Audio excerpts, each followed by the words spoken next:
Si tout le monde était d'accord, cette émission n'existerait pas. Bonsoir à tous et bienvenue sur le plateau de Ça se débat, saison 1, épisode 82. 82, comme l'âge d'un des auteurs de tags antisémites à Perpignan. Écoutez cette information de nos confrères de l'Indépendant. Tag antisémite sur un bar à Perpignan et une maison à Saint-Estève. Le suspect de 82 ans reconnaît les faits. Le mis en cause a été placé sous contrôle judiciaire et sera jugé en octobre 2026 devant le tribunal correctionnel de Perpignan pour dégradation à raison de la race, de la religion, de la nation. 82 ans, l'antisémitisme ne connaît malheureusement aucune limite d'âge. Au sommaire ce soir, le stock de missiles iraniens actuel représente encore environ 70% de son stock d'avant-guerre. D'après le New York Times, la guerre a-t-elle réduit la menace iranienne contre Israël? Débat dans quelques minutes. Kanye West, Doudi Amsalem et Mansour Abbas sont sur un bateau. Ça ressemble au début d'une très très bonne blague, n'est-ce pas? Embarquement dans le tour de l'info, prévu à 21h15. La Knesset est un univers plus impitoyable que Dallas. Les électeurs israéliens seront-ils impitoyables avec Benjamin Netanyahu et sa coalition lors des prochaines élections? Je poserai la question aux débatteurs du soir. Des clichés inédits de la rafle du billet vert exhumé 80 ans après les faits. Nous en parlerons avec Lior Lallieu, responsable de la photothèque du mémorial de la Shoah à Paris. Et nous essayerons de terminer cette émission avec le sourire, un sourire provoqué par la carte blanche de Julien Assal. Allez, je vous présente tout de suite l'équipe du soir.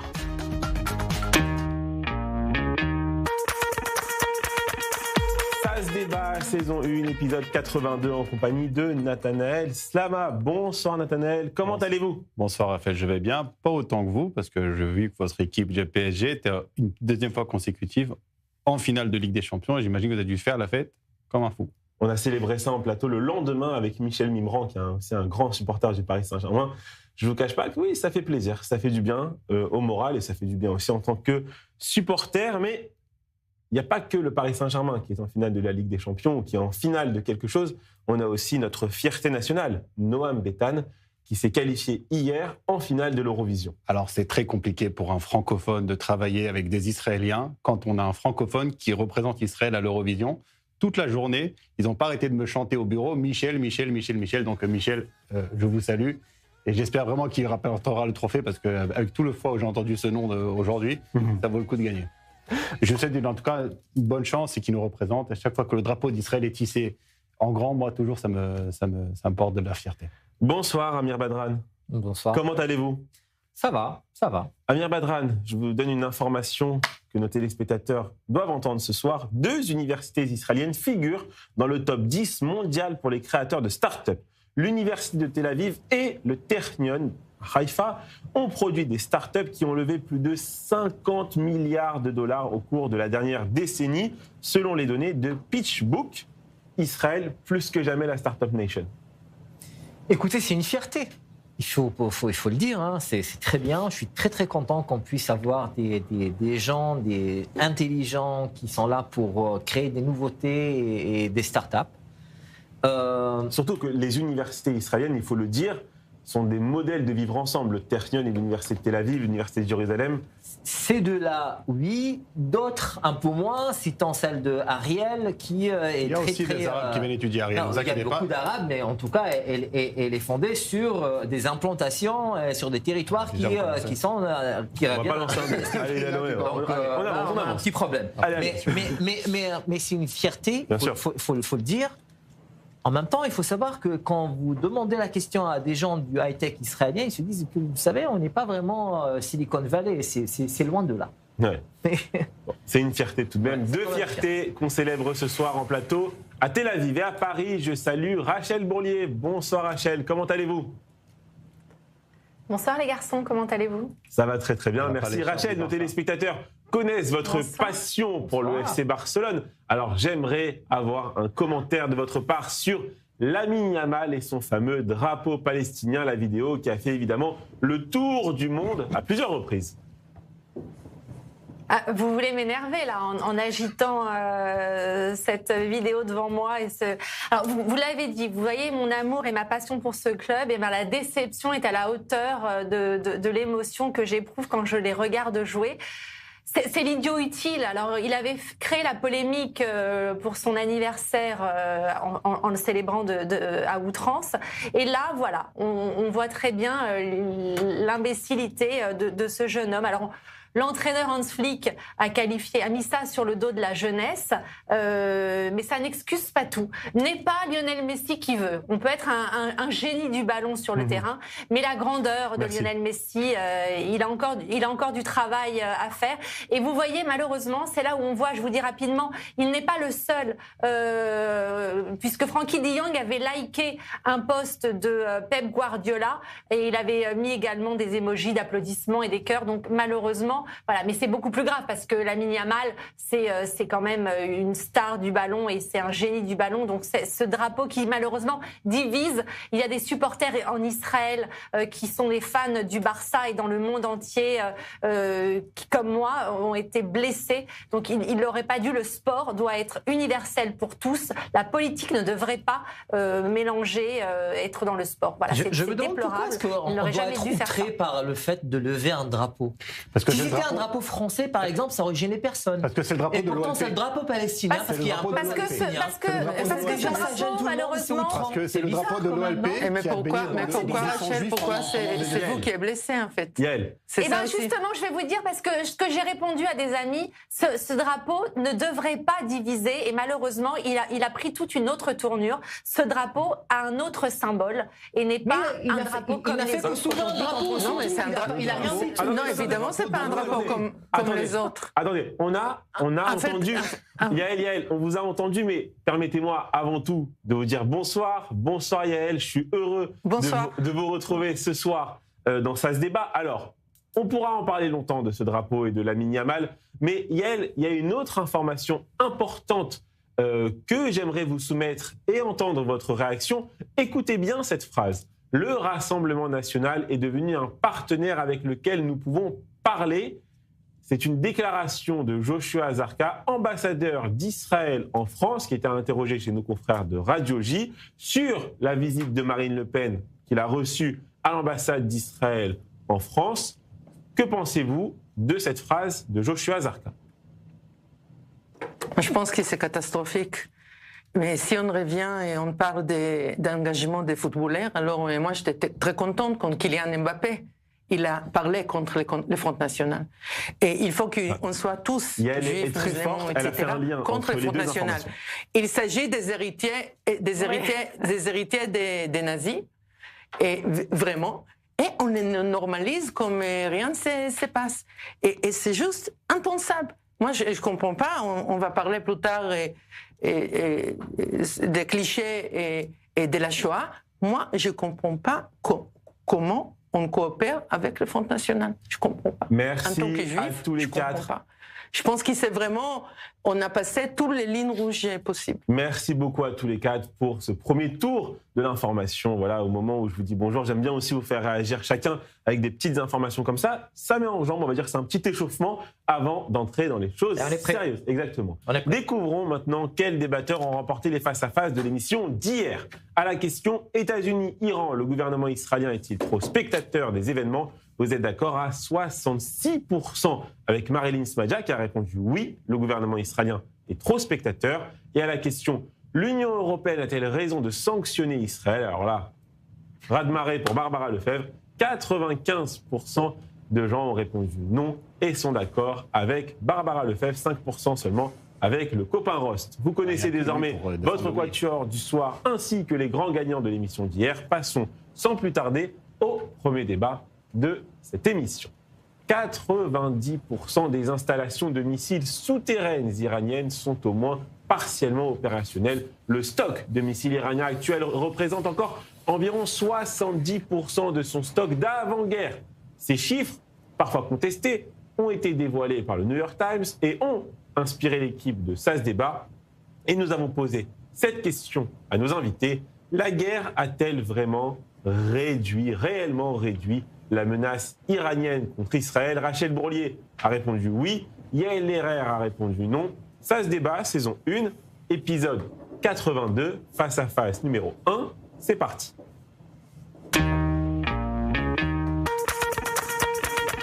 Rachel, vous commencez 1 minute pour convaincre nos téléspectateurs. Yael, vous connaissez le principe, vous enchaînez juste après Rachel. Est-ce que tout le monde est prêt? Rachel, c'est parti, c'est à vous. Absolument. Alors non, pour moi, bien évidemment, l'Iran n'est pas aujourd'hui une menace pour Israël. On fait un petit flashback. On parle du 6 octobre 2023. Oui, en effet, il y aurait une menace existentielle si, par exemple, tous les proxys alliés de l'Iran décidaient en même temps d'attaquer Israël. Là, je vous dirais qu'il y aurait une menace existentielle. Si l'Iran décidait d'envoyer tous ses missiles balistiques longue portée en même temps sur Israël, là, je vous dirais qu'il y aurait une menace existentielle. Et si on parlait du nucléaire, en effet, il y aurait une menace existentielle. Mais aujourd'hui, la tendance est totalement inversée. Donc la menace existentielle sur Israël, non. Le vrai danger, c'est l'aveuglement de certains médias avec leur haine sur Donald Trump et leur haine d'Israël. Là, il y a une menace parce que cet aveuglement, eh bien, fausse leur jugement sur ce qui se passe de manière diplomatique, peut-être, et politique. Et il y a un vrai danger par rapport à Israël et la situation. Yael, c'est à vous. On vous écoute. En fait, la vraie menace sur Israël, c'est pas l'Iran. La vraie menace contre Israël, c'est la politique israélienne elle-même. C'est la politique offensive, parfois suicidaire et israélienne. Et évidemment, Netanyahou, depuis 1996, il parle de cette menace existant en Israël, mais c'est juste pour maintenir son machine de guerre. Et c'est devenu vraiment ridicule. Et l'année dernière, après les 12 jours, Netanyahou, il a dit clairement avec sa voix dans une conférence de presse, il a dit au cours des 12 jours de l'opération Rising Lion, nous avons rendu une victoire historique qui perdurera dans les mémoires, et qui perdurera pendant des générations. Et c'est rien. Et maintenant, il y a quelques jours, il a dit la même chose.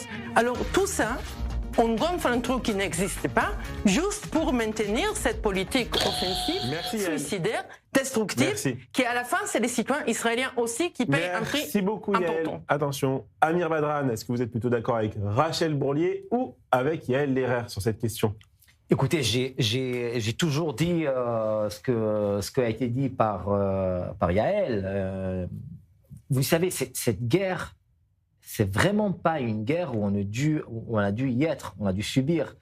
C'est pas comme on nous fait croire que c'était une guerre inévitable. Non, elle est complètement évitable. C'est-à-dire que ici, en Israël et à Téhéran, on a droit à vivre sans guerre. On a droit à vivre sans tuer des gens.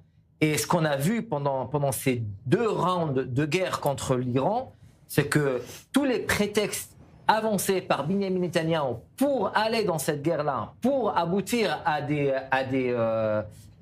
fins, n'ont jamais été aboutis, et que tout ce qu'on a pu nous vendre, entre guillemets, que cette guerre-là était une guerre juste, parce qu'elle était là pour sauver les droits de l'homme des Iraniens. Le plan de destruction iranien s'avère complètement ridicule. Et de plus, on se trouve aujourd'hui, après deux guerres, avec plus d'arsenal chez les Iraniens. Est-ce que ces chiffres du New York Times vous semblent crédibles? Est-ce qu'ils vous semblent crédibles et ils vous font peur? Ou est-ce que pour vous, c'est pas crédible et ça vous fait pas peur? Choisissez les options, allez. Peur, non. Parce que la peur, elle est du côté des Iraniens maintenant, c'est qu'ils ont peur. Ok. Est-ce qu'ils sont crédibles, ces chiffres? Peut-être. On ne sait pas. Ok. Il n'y a aucun moyen de sortir les informations. Enfin, il y a très peu de moyens de sortir les informations. Ça veut dire qu'on nous a menti. Si ces chiffres-là sont crédibles, ça veut dire que Benjamin Netanyahou et ce gouvernement a menti à son peuple. Ça veut dire surtout que cette guerre prend beaucoup plus de temps qu'on a pu l'imaginer, qu'on peut le croire, que c'est pas en un coup. Que peut-être que le peuple peut croire, parce que les dirigeants, je pense qu'ils le savent. Et juste pour revenir sur ce que vous avez dit, cette guerre est inévitable, évidemment, parce qu'à Téhéran, il y a un rond-point qui s'appelle le rond-point Palestine, avec un compte à rebours pour l'extermination de l'État d'Israël. Un pays qui a pour aspiration d'exterminer un autre pays, forcément, il y aura une collision, forcément, il y aura une guerre. Si demain, les Iraniens renoncent à exterminer l'État d'ingénieur, je vous assure que les Israéliens auront mieux à faire. Pour l'instant, c'est Israël qui agresse, qui tue les ingénieurs iraniens. C'est elle qui attaque en Iran, c'est elle qui attaque un peu partout, c'est pas les Iraniens. Rachel Bourlier, est-ce que les États-Unis et Israël, ils ont peut-être sous-estimé la capacité de l'Iran à résister aux attaques ? Alors sincèrement, je ne pense pas. Je ne sous-estime pas la capacité de résister. C'est vrai que si l'Europe se joignait à Israël et aux États-Unis, ça serait peut-être un peu plus rapide pour neutraliser et pouvoir enfin apaiser la situation et neutraliser le régime iranien. Définitivement, en tout cas. Mais je pense que là, c'est l'Iran avec toutes ces menaces, c'est du bluff. Sur les missiles balistiques longue portée, je pense qu'ils n'en ont plus. Et toutes ces menaces que le régime iranien est en train de faire, je pense réellement que c'est du vent et qu'ils n'ont plus la capacité de menacer, en tout cas Israël, comme sur l'existence d'Israël, ce n'est plus possible.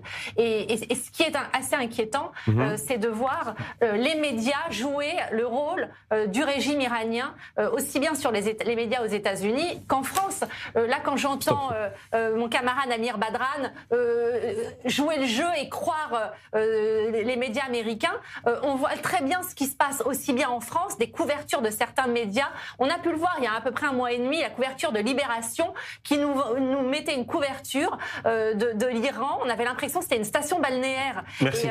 Merci Rachel. Juste un mot là-dessus. Le plus violent, c'était les États-Unis et Israël. Yael, vous me permettez juste un mot pour répondre à Rachel. Alors, juste un mot. Vous savez, Rachel, il faut pas me croire à moi. Il faut même pas croire le New York Times. Mais j'imagine que vous pouvez quand même écouter et croire les hauts officiers israéliens de l'armée qui disent, ici on le voit dans les médias israéliens, qui disent oui, c'est vrai, on n'a rien anéanti de la force des Iraniens et qu'ils se trouvent aujourd'hui, après 2 guerres, avec plus d'arsenal qu'ils avaient avant. 30 000 bombes, on n'a rien fait. C'est pas nous qui le disent. 30 000 bombes, on n'a rien fait, dit Nathanaël. La logique de maintenant, c'est pas moi qui dis, c'est ce que lui dit. C'est les officiers de l'armée israélienne qui disent. Yael Lerrer, je vous donne le mot de la fin. Allez-y. Moi, je vais juste citer des autres chiffres. Et moi, je suis allée à la site de la Knesset pour voir dans la commission qui parle des dégâts matériels. Alors, on a toujours, de l'année dernière, on a toujours 1500 personnes qui ne sont pas chez eux, parce que les maisons, ils sont toujours détruites. On a encore 5000 personnes qui n'habitent pas chez eux. Moi, j'ai des copains, un couple avec des filles, qui sont perdus toute la vie. Il habite, ça fait 20 ans qu'il habite dans le même appartement, tous les souvenirs, toutes les affaires, tous les habits, tous les livres, tous les souvenirs, tout était comme ça. Allez. En Iran, on parle de plus que 100 000 maisons qui étaient allées comme ça. C'est la faute aux personnes qui ne vont pas négocier. Non. Le régime israélien, on est arrivé à un accord. C'est Israël et les États-Unis qui arrêtaient l'accord. Alors, merci à tous. Si on peut avoir un accord, c'est toujours mieux. Merci. C'est maintenant l'heure du tour de l'info.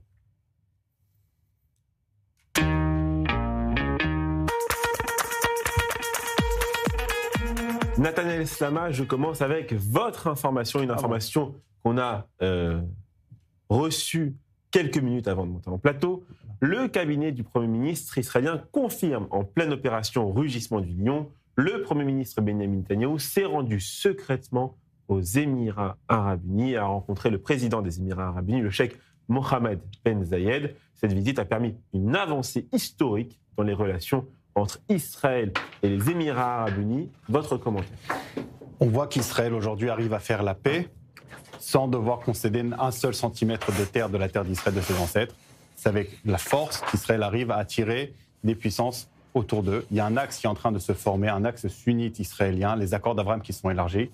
On a On a beaucoup de fois critiqué Benyamin Netanyahu qui est parti en guerre et finalement on se rend compte qu'il arrive à faire la paix avec au moins 5 pays. On a le nouveau, bientôt prochainement, un futur pipeline qui va passer des Émirats arabes unis jusqu'en Israël. Ça va être une prospérité. C'est ça la paix à laquelle j'aspire. Pas une paix avec un accord qui est écrit sur la glace, mais une vraie paix où il y a des intérêts communs, des nations qui sont fortes, qui sont puissantes. Et avec cette puissance-là, on arrive à tirer enfin des intérêts vers nous et faire mettre les gens comprendre qu'il vaut mieux faire des affaires avec Israël plutôt que d'essayer de faire la guerre. Amir, une réaction sur cette visite de Benyamin Netanyahou aux Émirats arabes unis en pleine guerre, lorsqu'on apprend en même temps que des systèmes d'hommes de fer israéliens ont été placés aux Émirats arabes unis dans le cadre de cette guerre. Ça a été confirmé par l'ambassadeur des États-Unis ici en Israël. Qu'on apprend aussi que les pays sunnites du Golfe, qu'on pensait spectateurs des événements, ont finalement agi militairement contre l'Iran dans le plus grand secret pendant la guerre. On l'apprend qu'aujourd'hui. Donc ça veut dire qu'il y a une coopération militaire très poussée entre Israël et ces pays. Je ne sais pas si on peut dire que la coopération militaire est très poussée. Je suis certain qu'on peut dire que les relations entre l'État d'Israël et ces États, ces Émirats, les Émirats des Arabes Unis, existent depuis longtemps. Elles étaient toujours là, sous le radar. Avec les accords d'Abraham, on est allé un pas en avant, mais ces relations ont toujours été là. Et ils sont basés sur des intérêts différents, sur des intérêts économiques, sur des intérêts géopolitiques. Il y a plusieurs choses qui attachent ces pays-là, que ce soit Israël ou que ce soit les pays arabes unis. Donc justement, moi, et je suis sûr que ceux qui lisent la carte géopolitique ne sont pas du tout étonnés de cette visite. Des visites pareilles ont été faites au long des années, que ce soit par le Premier ministre ou par des services secrets. Et ceci est complètement... Rachel Bourlier, votre information, on parle cette fois... Juste rapidement, je peux juste intervenir rapidement sur cette visite ? Rapidement. Oui, je voulais juste dire que c'est un tournant majeur et concret pour la stabilité dans la région, cette visite.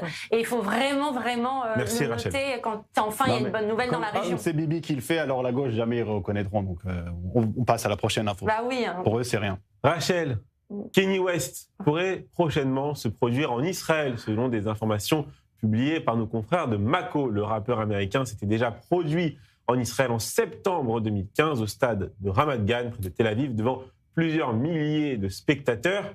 Rachel, on prend nos billets, on va voir Kanye West en Israël ou pas ?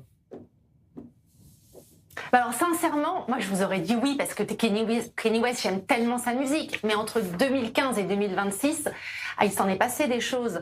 Donc il a tenu des propos antisémites, en veux-tu, en voilà. Il a fait une chanson nazie, il a vendu des croix gammées sur son site. Donc alors après vous allez me dire, certains vont dire oui, mais bon il est allé voir un rabbin pour demander pardon. Mais bon, le buzz pour le buzz. Je trouve que là, il est quand même allé un peu loin. Alors, il a le sens de la communication, il est très très fort. Les Américains, ils savent faire mieux qu'Israël. Donc, Israël devrait peut-être prendre des leçons de com auprès de Kanye West. Alors moi, ce que je trouverais intéressant, c'est savoir d'où vient la démarche. Est-ce que c'est Kanye West qui a demandé à venir en Israël ou est-ce que c'est un Israélien qui a proposé à Kanye West de venir se produire sur une scène ? Ça, c'est intéressant. Moi, sincèrement, je suis pas pour. Je trouve que là, ça va un peu trop loin. Le buzz pour le buzz, je suis pas pour. On peut organiser avec Jordan Bardella et Marine Le Pen ensemble, c'est les nouvelles amies d'Israël et on peut l'avoir ensemble.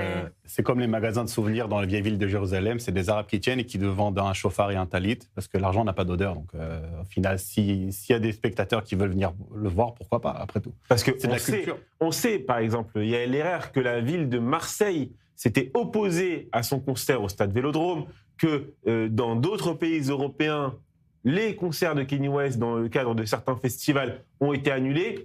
Ça serait étrange que les Européens annulent les concerts de Kanye West et qu'ils viennent se produire en Israël, n'est-ce pas, Yael ?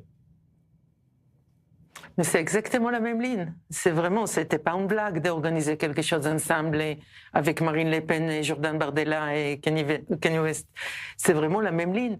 Israël s'aligne avec l'extrême droite, avec les antisémites. On est des nouveaux copains et partout. et dans tous les pays européens, on participe dans les conférences des néo-nazis. Et c'est ça des nouveaux copains d'Israël. Alors, c'est pour ça que c'est vraiment grave. C'est grave. Quand on attend l'ambassadeur. C'est vraiment très, très grave. Merci beaucoup. Alors, j'aimais beaucoup Kanye West. Et je trouve que les premiers albums de Kanye West sont des chefs-d'œuvre de la musique. Il y a un niveau musical exceptionnel, des collaborations incroyables, des morceaux merveilleux. Mais c'est vrai que depuis, il a fait un album, à un moment donné, un album gospel. On s'est dit, voilà, il se lance dans le gospel. Il a fait un album autour de Jésus, etc. Donc voilà, c'était intéressant à écouter. Mais après ça, il est parti totalement dans des horizons très sombres, le côté obscur de la force, comme on dit. Et c'est vrai que depuis, j'écoute moins sa musique parce que je me sens mal à aller écouter des chants nazis, quoi. C'est clair. Alors, vous me regardez... Vous ne connaissez pas du tout Kanye West, j'imagine. Un petit peu, j'ai entendu parler, mais je suis plus Jonathan Razel. Bon, on va continuer de parler de Kanye West pendant la pub avec les invités en plateau. On se retrouve tout de suite, restez avec nous sur i24 News.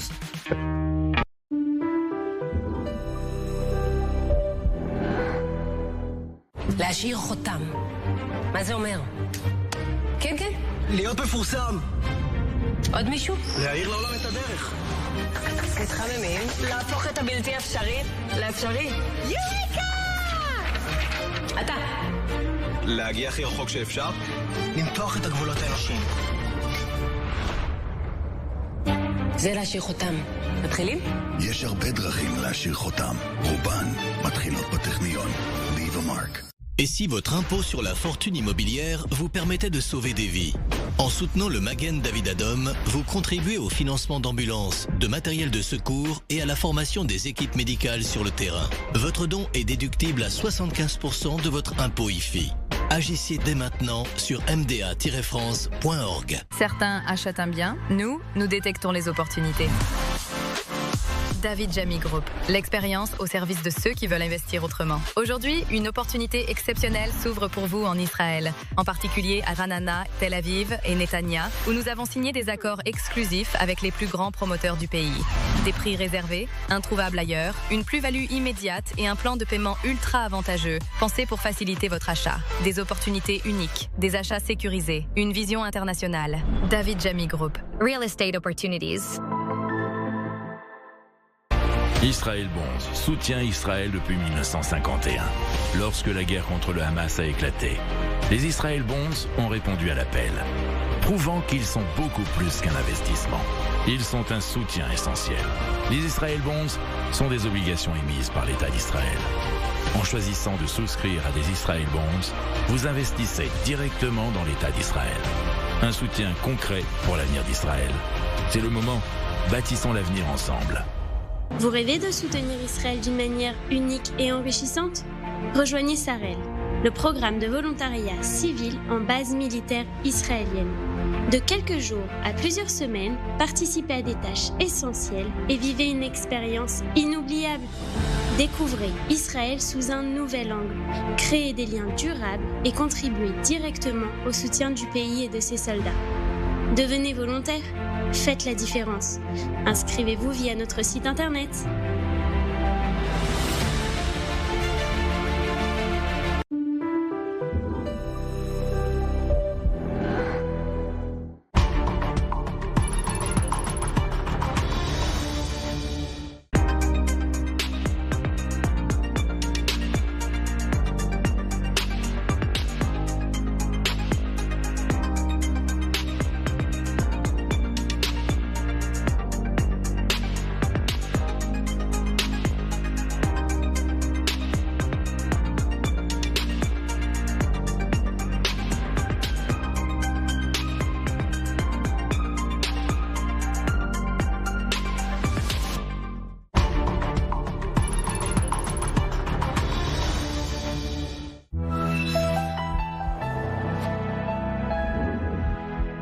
Innovation est de retour sur i24 News. Chaque semaine, nous vous emmènerons à la découverte de celles et ceux qui font demain, ici, au cœur de la Startup Nation.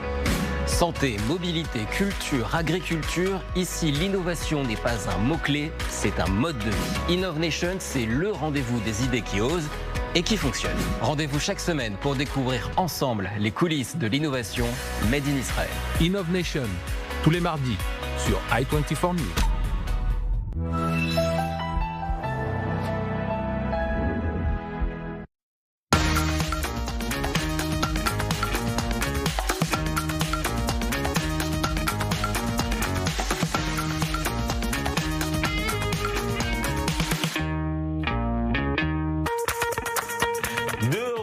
sur le plateau d'i24 News, toujours en compagnie de Yael Lerer, Rachel Bourlier, Amir Badran et Nathanaël Sama, qui ont découvert en plateau pendant la publicité quelques morceaux emblématiques de Kanye West. Amir Badran, alors là, je ne connais pas du tout. Et tout de même, Nathanaël, quelques petits morceaux, dont la collaboration qui avait été faite à l'époque sur un morceau avec repris de Daft Punk. Exactement, voilà. Ce qui ne nous tue pas nous rend plus fort. Traduction de cette chanson, Stronger. Amir Badran, on continue le tour de l'info avec vous, une information qui concerne la société arabe en Israël. Une nouvelle étude de l'université de Tel Aviv, en coopération avec la fondation Kadar, révèle que 75,8% des citoyens arabes d'Israël sont favorables à ce que les diplômés de la 12e année puissent se porter volontaires pour un service civil non militaire au nom de l'État, dont 47% à peu près expriment un soutien ferme et seulement 23,2% s'opposent à cette idée. Amir Badran, qu'auriez-vous répondu, vous ? D'abord, j'ai plongé un peu dans les détails pour comprendre un peu de quoi on parle. Alors, c'est pas la fondation Kadar qui est derrière ce sondage. C'est pas un centre de recherche, mais c'est plutôt un centre qui s'appelle Edenward, Konrad Edenward, qui a travaillé là-dessus. Maintenant, pour les résultats. Moi, je crois que je représente dans mes idées une grande partie des Arabes, comment est-ce qu'ils pensent envers ce service civil. Il faut comprendre qu'il y a deux choses différentes. Entre se donner de soi-même pour notre société, aller aider dans des hôpitaux, dans des librairies, dans des collèges, ainsi de suite, c'est quelque chose de très honorable qu'il faut faire. Le problème n'est pas là. Le problème, c'est qu'en Israël, cette action civile n'est pas interprétée comme une action civile, elle est catégorisée sous le ministre de la Défense. Et elle a une connotation complètement différente de ce qu'on veut qu'elle ait. Et c'est ça le grand problème. Maintenant, concernant les données qui ont été révélées dans ces soi-disant sondages, il ne s'agit pas vraiment d'un vrai sondage. On est en train de parler d'un sondage qui a été fait à 500 personnes au téléphone. Représentatif de la société arabe israélienne. Représentatif, je ne sais pas combien, mais en tout cas... Les sondages à partir de 500 personnes, c'est collant. En tout cas, il faut dire aussi que les données même de ces sondages ne montrent pas qu'il y a eu une très haute différence. Au contraire, quand vous plongez dans les chiffres, vous voyez que quand on parle des musulmans, on est en train de parler de 50%. Quand vous regardez les chiffres concernant les chrétiens, on est à 53%. C'est uniquement en parlant des Druzes qui, déjà, dorénavant, ils sont là, ils sont pris dans l'armée, ils sont dans le service. C'est là que les chiffres montent. Mais Mansour Abbas a fait une proposition en ce sens. Est-ce que vous soutiendrez une telle démarche dans une prochaine coalition gouvernementale de dire, voilà, on ouvre le service civique aux jeunes de la communauté arabe israélienne, musulmane, chrétienne, peu importe, pour qu'ils fassent, comme vous avez dit, de l'aide aux personnes handicapées. On sait que voilà, il y a certaines personnes qui font ça dans des centres pour les jeunes enfants qui ont des troubles, etc. Et qui servent, Magen David Adom aussi, par exemple. Oui, mais j'ai très bien dit dès le départ que c'était bien d'accord pour ça, mais il faut comprendre qu'il faut que ça sorte de là où ça se trouve, du ministère de la Défense. Une réaction. Un sujet épineux, surtout en période de guerre. En période de guerre politique, c'est-à-dire en période d'élection. Évidemment que si il y a des gens qui veulent participer à la vie civile israélienne, quelles que soient leurs origines, il faut leur donner la possibilité.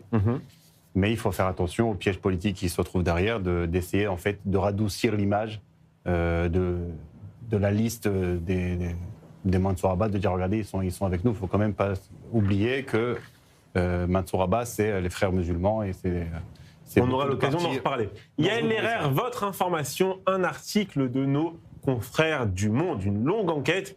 Je vais résumer avec l'accroche de cet article et vous pourrez développer juste après. Dans la bande de Gaza dévastée au milieu de la marée de tentes où survivent plus de 1,5 million de personnes déplacées, un nouveau fléau gagne du terrain, les rongeurs et les insectes. Et vous souhaitiez, Yael Lerer, réagir à cet article. Nous vous écoutons ce soir. En fait, ça brise les cœurs. Et quand on voit comment les personnes habitent à Gaza depuis 3 ans, Et quand on sait que moi, je suis israélienne, j'habite en France, mais je suis quand même, j'ai une responsabilité. Et c'est moi qui arrête l'aide humanitaire. C'est moi qui ne donne pas aux malades de sortir de Gaza. Il y a 20 000 personnes qui ont besoin d'être traitées ailleurs parce qu'on a détruit 1800 structures médicales et à Gaza. Israël contrôle tout. On n'a pas de journalistes. Il y a toujours des journalistes, toutes les journaux, tous les responsables qui écrivent, les députés, les parlementaires partout dans le monde qui ont fait entrer les journalistes. Israël a refusé pour des raisons de sécurité. Maintenant, on a un genre de selfie, alors il y a pas de raison. Alors on n'a pas les journalistes, on oublie complètement et 2000 personnes qui habitent dans une situation juste pas possible. Et en fait, c'est les génocides qui continuent. Raphaël, encore Rachel, moi j'ai rien dit jusqu'au mot génocide. Rachel, ces images, elles sont... Ces images, elles sont, mais je suis d'accord avec Yael, elles sont mais effroyables. On n'a pas le droit de laisser des familles dans des situations pareilles. Et quand on voit le prix d'obus, de militaires, de tunnels que ça coûte, je me demande ce que fait le Hamas.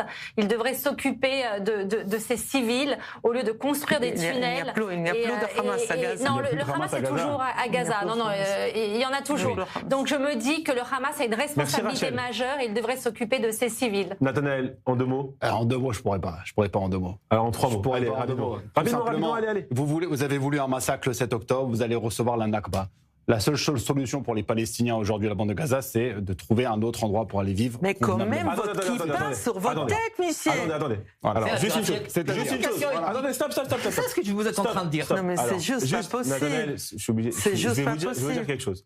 Ces propos, évidemment, vous appartiennent. M'appartiennent. I24 News n'est pas solidaire, évidemment, de ces propos-là. Ils vous appartiennent. Chaque invité tient des propos qui leur appartiennent. Et voilà. Si la situation est intenable, c'est votre responsabilité. 2,2 millions de Gazaouis. C'est votre responsabilité. Vous voulez purifier, en fait, vous voulez les faire sortir d'ici. C'est votre responsabilité. En conséquence à la mer. de l'attaque. Allez, on va passer tout de suite au Si c'est invivable maintenant, ils n'ont qu'à aller chercher ailleurs pour vivre. C'est tout. C'est tout. Je vais avoir pitié d'eux, moi. Je vais avoir pitié d'eux, ceux qui ont fait la fête le 7 octobre, devant le corps de Chanilouk. Je vais avoir pitié d'eux. Ils n'avaient qu'à pas faire la fête. Ils n'avaient pas qu'à faire la fête. Ils n'avaient pas qu'à supporter le Hamas. Ils ont grandi pendant 25 ans sous l'ombre du Hamas. C'est le Hamas qui les a fait grandir. C'est le Hamas, cette population. Je ne veux plus vivre à côté de ces gens-là. La situation est invivable dans la bande de Gaza. Vous sympathisez. Allez ailleurs. Pour lui, le 7 octobre, c'était le miracle pour l'État israélien. C'est ça ce que Et évidemment, les propos aussi de Yael Erer appartiennent à Yael Erer. Chacun tient des propos qui leur appartiennent et qui n'engagent pas la rédaction d'I24 News. J'ai été gentil. Passons tout de suite au second débat de cette émission. Un débat introduit par Jonathan Serrero, analyste politique I24 News. Je vous propose de l'écouter et on en parle juste après. Israël se dirige vers des élections. Ce n'est pas une surprise au regard du fait que l'actuelle coalition est arrivée au bout de son mandat de 4 ans. Une question tout de même se pose. Quand auront lieu ces prochaines élections ? Au mois de septembre ou au mois d'octobre? La question se pose au regard aussi du fait de la décision prise par Benyamin Netanyahou de ne pas faire voter la loi de conscription des élèves des établissements talmudiques orthodoxes. Une décision qui a provoqué l'ire, la colère du chef de file spirituel du monde ashkénaze orthodoxe, le Rav Dov Lando, qui a indiqué vouloir soutenir le projet de loi de dissolution de la Knesset, qui a qualifié Benyamin Netanyahou de menteur, en qui il n'a plus confiance, selon ses dires. Du côté du Likoud, on affirme ne pas avoir la majorité pour faire voter cette loi. Selon certaines de mes sources avec qui j'ai pu m'entretenir, la crise actuelle entre le Likoud et le parti du judaïsme de la Torah est aujourd'hui inextricable. Les jours de la coalition, me dit-on, sont bel et bien comptés. On me dit autre chose. Du côté du parti Chasse, du parti séfarade orthodoxe, tout dépendra de la décision que prendra Aryeh Deri. Et selon certaines de mes sources, Aryeh Deri devrait encore soutenir Benyamin Netanyahou dans ce dossier épineux de la loi de conscription des élèves des établissements talmudiques. J'ai une question à poser à vos invités. Raphaël, quand auront lieu donc ces élections ? Le 15 septembre, c'est mon anniversaire, c'est une bonne date, ou le 27 octobre, et cette date arrangerait le Premier ministre israélien. Bon, ça, on verra bien la date des élections, mais cette agitation politique a inspiré l'équipe de SAS Débat. Nous avons décidé de nous projeter au moment des élections et de poser cette question aux débatteurs du soir. La chute électorale, non pas en amont, mais électorale de la coalition dirigée par Benyamin Netanyahou est-elle déjà écrite ? Amir Badran a répondu oui. Nathanaël Slama a répondu non. Ça ressemble plus à des souhaits qu'à des pronostics. SAS Débat, saison 1, épisode 82, face à face, numéro 2, c'est parti.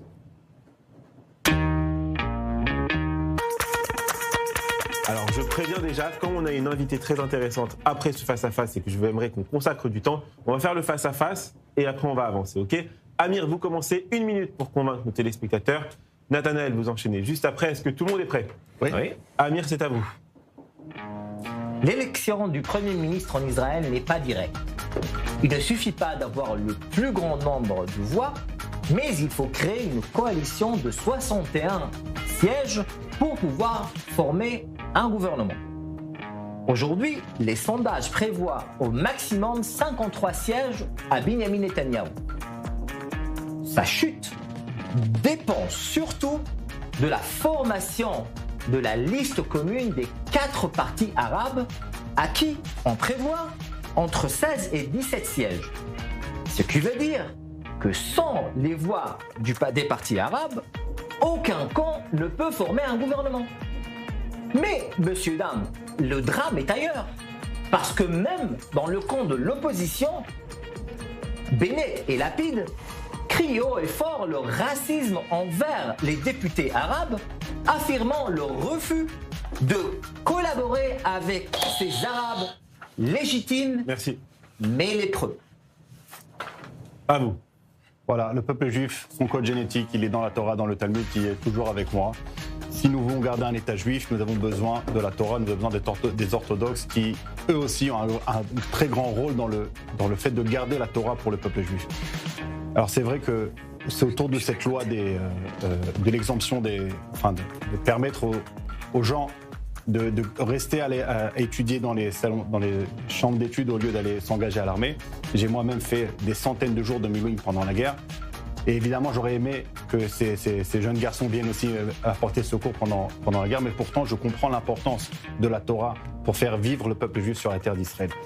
Cette question qui est politique, elle n'est pas sur cette coalition-là, mais sur la coalition d'après. De toute façon, le gouvernement, il allait finir. C'est d'ailleurs le seul gouvernement depuis presque 40 ans qui a fini ses jours presque jusqu'au dernier.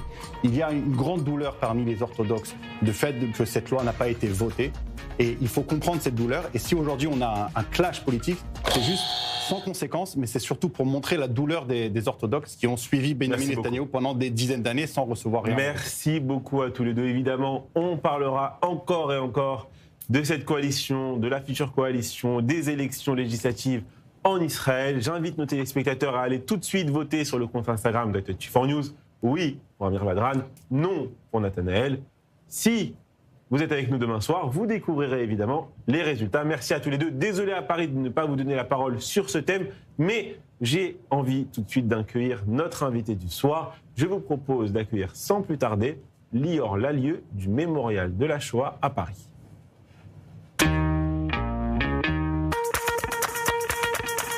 Bonsoir Lior Lallieu, merci d'avoir accepté notre invitation ce soir sur 24 News. Alors, pour introduire cette interview, permettez-moi de prendre quelques secondes pour saluer la mémoire d'Albrecht Weinberg, survivant de la Shoah, disparu mardi à l'âge de 101 ans. Normalement, il y a une photo, voilà, effectivement, qui s'affiche à l'écran. Il était connu pour sa transmission. Il est décédé en Allemagne. Ça a été annoncé il y a quelques heures. Voilà, on tenait à lui rendre évidemment hommage ce soir.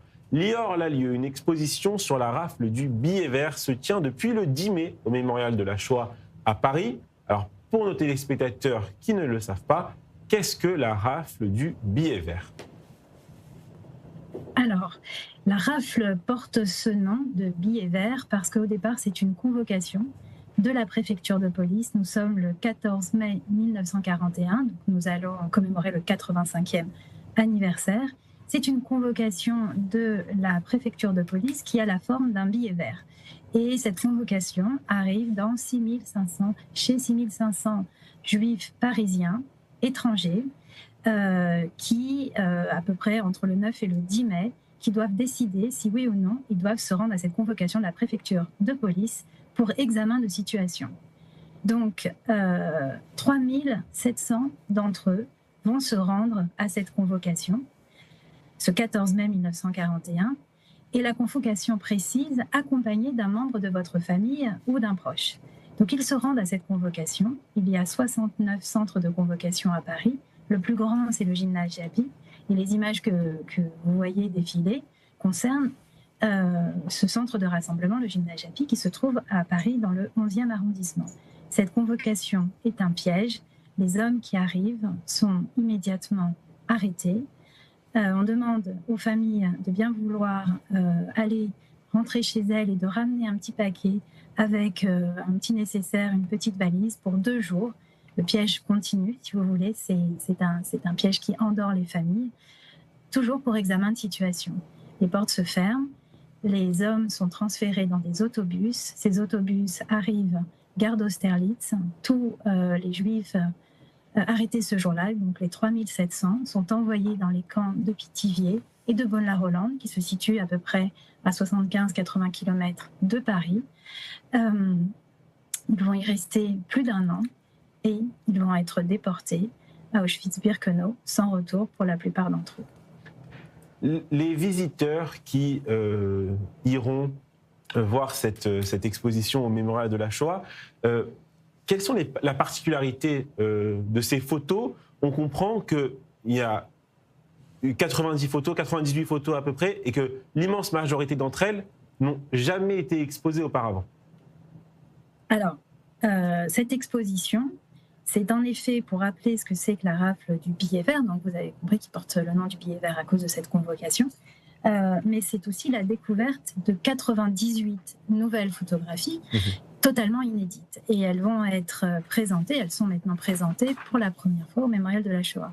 Et cette découverte est exceptionnelle parce qu'il s'agit de 5 pellicules photos d'un photographe allemand, dont on découvre plus tard qui est ce photographe, sa personnalité, qui va faire la chronologie complète de la rafle, montrer tous les épisodes que je viens de vous relater, donc la convocation, l'arrestation, la séparation des familles, et ce sont des photos extrêmement humaines que l'on voit rarement dans les photos allemandes, puisqu'en général, ce sont des photos de propagande qui vont stéréotyper les Juifs, les montrer sous un profil le plus humiliant possible. Ce n'est pas le cas de ces photographies. Elles sont particulièrement esthétiques, particulièrement belles, et on voit très bien la tragédie qui se déroule sous nos yeux. Et on peut même, certainement, pouvoir identifier des visages. Où ces photos ont-elles été retrouvées? Alors, c'est toute une histoire, c'est toute une enquête. Ces photos, elles ont dormi pendant plus de 80 ans chez des collectionneurs. Elles ont passé de foire en foire, de collectionneur en collectionneur. Et il y a exactement 5 ans, des collectionneurs ont fait l'acquisition de 214 planches contact, parmi lesquelles il y en avait 5 très particulières, c'était ces photos-là. Je pense que les autres collectionneurs n'ont pas vu l'intérêt des photographies, puisque les autres planches contact montrent les soldats allemands sous l'occupation à Paris. Donc des photos assez classiques, même si elles sont belles, mais elles sont assez connues. Mais ces photos-là étaient un peu cachées, c'était les dernières des fameuses planches contact. Les collectionneurs qui ont fait cette acquisition il y a quelques années sont aussi des amateurs d'histoire. Ils ont tout de suite vu qu'il y avait quelque chose qu'il fallait absolument partager. Ils m'ont dit qu'ils ne se sentaient pas légitimes non plus de les conserver, et on leur doit cette vigilance d'avoir approché le mémorial de la Shoah et de nous avoir permis d'en faire l'acquisition. Donc ces photos, en fait, elles ont été tout simplement enfouies, cachées pendant plus de 80 ans. Et elles sont absolument extraordinaires. Lior Lallieu, est-ce que le mémorial de la Shoah a pu retrouver certains proches des personnes photographiées? Alors, on est 85 ans après les faits, n'est-ce pas? Donc aujourd'hui, il n'y a plus de survivants. Le peu de survivants en 1945, a très peu raconté. Les femmes ont très peu raconté et les enfants commencent à raconter bien longtemps après, une fois que les souvenirs se cristallisent. Donc finalement, cette rafle, qui n'a duré que 2 heures, elle a marqué les esprits, et c'est le début de la longue tragédie de la persécution des Juifs de France, mais elle est un instant dans la chronologie. Ceci dit, elle concerne exclusivement les Juifs parisiens. Donc les Juifs parisiens connaissent cette histoire. La rafle du Biévert n'est pas dans la mémoire collective. La mémoire collective, c'est la rafle du Vel-d'Hiv. Donc beaucoup de familles sont venues en espérant quand même retrouver un proche. Malheureusement, ils ont écarquillé les yeux, on a zoomé sur les photos, mais à ce jour, 5 personnes seulement ont été reconnues formellement. Il y a Rachel Bourli à Paris, une réaction à ce que vous venez d'entendre? Oui, vous savez, il y a des films, des expositions qui nous ont marqués, je pense, en vous écoutant à la rafle en 2010 de Rose... pardonnez-moi, Rose Bosch, j'ai oublié son nom, mais je suis troublée par les propos que vous avez tenus. Il y avait le choix de Sophie, il y a des films comme ça qui nous ont marqués, et quand les personnes qui ont vu ces longs métrages sont sortis bouleversés, ils n'étaient pas obligatoirement de la communauté juive, et ça a marqué l'inconscient. Et ce qui me fait peur aujourd'hui, c'est que j'ai envie que beaucoup de monde, j'espère, vont se rendre au mémorial de la Shoah pour voir cette exposition de photos inédites.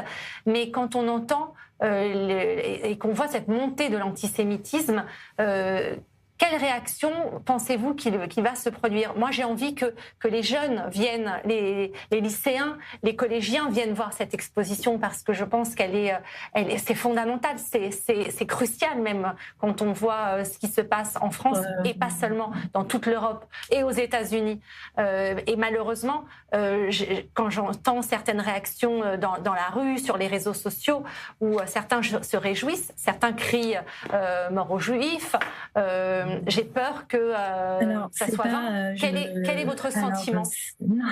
Alors, le mémorial de la Shoah est un centre d'archives, un musée et un lieu d'éducation.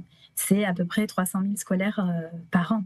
Donc, le mémorial est un lieu tellement vivant que venez et vous serez étonnés de voir que les gens vont au mémorial de la Shoah. Le grand public va au mémorial de la Shoah et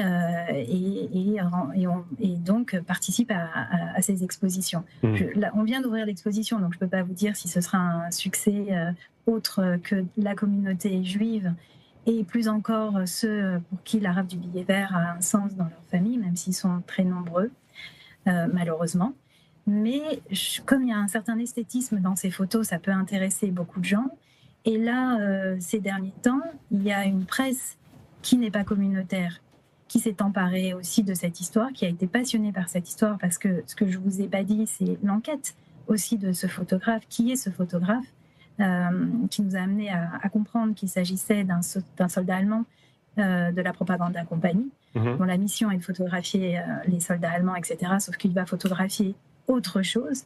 Il est en mission normalement. Il est censé photographier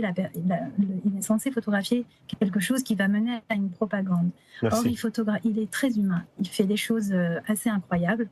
Donc, par curiosité, par envie d'en savoir plus, et parce qu'on est au centre de Paris, merci beaucoup. Je pense qu'il va y avoir du monde. Merci beaucoup, Lior Lalieu, d'avoir accepté notre invitation ce soir sur i24 News. On invite évidemment tous nos téléspectateurs à se rendre à cette exposition. Nathanaël, petite réaction déjà, on a parlé de la responsabilité de notre génération sur le devoir de mémoire. On a encore des survivants qui sont encore vivants, et c'est une grande responsabilité pour notre génération. Aussi, on parle d'image. J'ai une image, moi, c'est celle de l'enfant du ghetto de Varsovie qui lève les mains. C'est une des images qui me frappe le plus quand je pense à la Shoah, et je pense qu'il faut absolument éviter que cette image se reproduise plus jamais dans l'histoire. Amir. Écoutez, la Shoah, c'est quelque chose de terrible. Et ça me fait tourner le cœur. Et en même temps, je me demande comment est-ce que le peuple juif qui a subi une atrocité pareille peut faire la même chose à un peuple. Par contre, c'est pas comparable. Non, allez. Par contre, Amir Badran, là aussi, c'est pas la même chose. Parce que déporter des gens, c'est pas la même chose. les convoquer pour leur dire que les Juifs n'ont jamais fait le 7 octobre. Non. Pour voir votre statut. Après, les mettre en prison. Après, c'est des pratiques qu'on trouve ici. Non. À Gaza, des pratiques qu'on trouve. C'est pas la même chose. Même Yael Erer dit que c'est pas la même chose. C'est pas la même chose. Je suis désolé, il faut qu'on conclue cette émission. On devait finir par la carte blanche de Julien Lassalle. Malheureusement, ça fait plusieurs fois qu'on la saute, mais c'est les événements qui le font. Vous la retrouverez sur le compte Instagram d'I24 News. Tout de suite, vous retrouvez Miri Maman pour une édition complète sur l'actualité, suivie du magazine Défense présenté par Mathias Inbar. Il reviendra évidemment sur la participation des pays des accords d'Abraham dans cette guerre face à l'Iran. Restez avec nous. Bonne soirée à tous sur I24 News. Merci à tous.